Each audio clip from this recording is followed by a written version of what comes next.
Et après une longue période de trêve suite à la crise sanitaire due à la pandémie du coronavirus, le commissaire provincial de la police nationale du Congo central a renoué le contact avec les agents et cadres de ce service de l'ordre sous son commandement. Le commissaire divisionnaire adjoint Placide Niembo a félicité ses frères et sœurs d'armée pour le travail qu'ils ne cessent d'abattre et les encourage à ne pas relâcher. Ce n'est pas facile. Si toi, on donne la force. Merci papa pour ta grâce.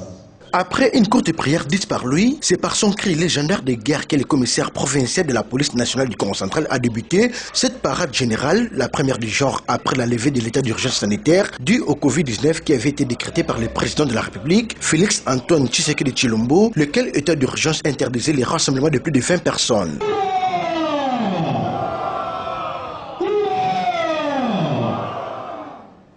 Ayant invité tous les commissaires urbains et territoriaux de toute la province, le commissaire divisionnaire adjoint Placide Niembo-Ngalusha a eu des mots justes pour réitérer ses encouragements aux hommes de troupes sous son commandement à travers ceux de la garnison de Matadi pour le travail qu'ils ne cessent d'abattre dans la sécurisation des institutions provinciales, leurs animateurs, mais également celles des personnes et de leurs biens en dépit de quelques écueils enregistrés ça et là. Travail a-t-il renchéri qui s'inscrit dans le cadre des articles 182 à 186 de la loi portant organisation et fonctionnement de la police nationale congolaise. Outre les encouragements, les patrons de la police nationale du Congo central a rappelé aux cadres et agents de son commissariat provincial la discipline qui doit caractériser leur comportement pendant l'exercice de leur profession. Les policiers doivent bannir tout comportement répréhensible susceptible de l'exposer à la rigueur des sanctions disciplinaires. À l'issue de cette parade, le commissaire provincial de la police nationale du Congo central a répondu à quelques questions des journalistes, des questions liées au cas d'insécurité répertoriées dans sa juridiction, entre autres l'évolution du dossier du meurtre du député provincial Albert Ntimba, dont les enquêtes poursuivent leur bonhomme de chemin, a-t-il révélé.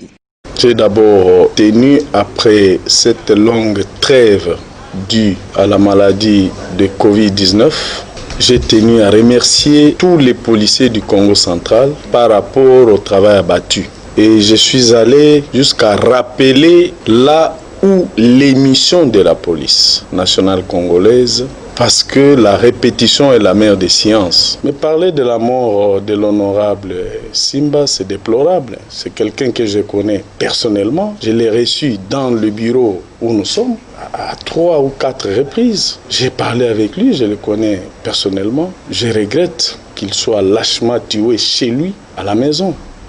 Les enquêtes sont menées, les gens sont arrêtés. Moi, je ne peux pas venir ici devant la caméra pour commencer à dire on a arrêté autant de gens, on les a fait ceci, on les a fait cela.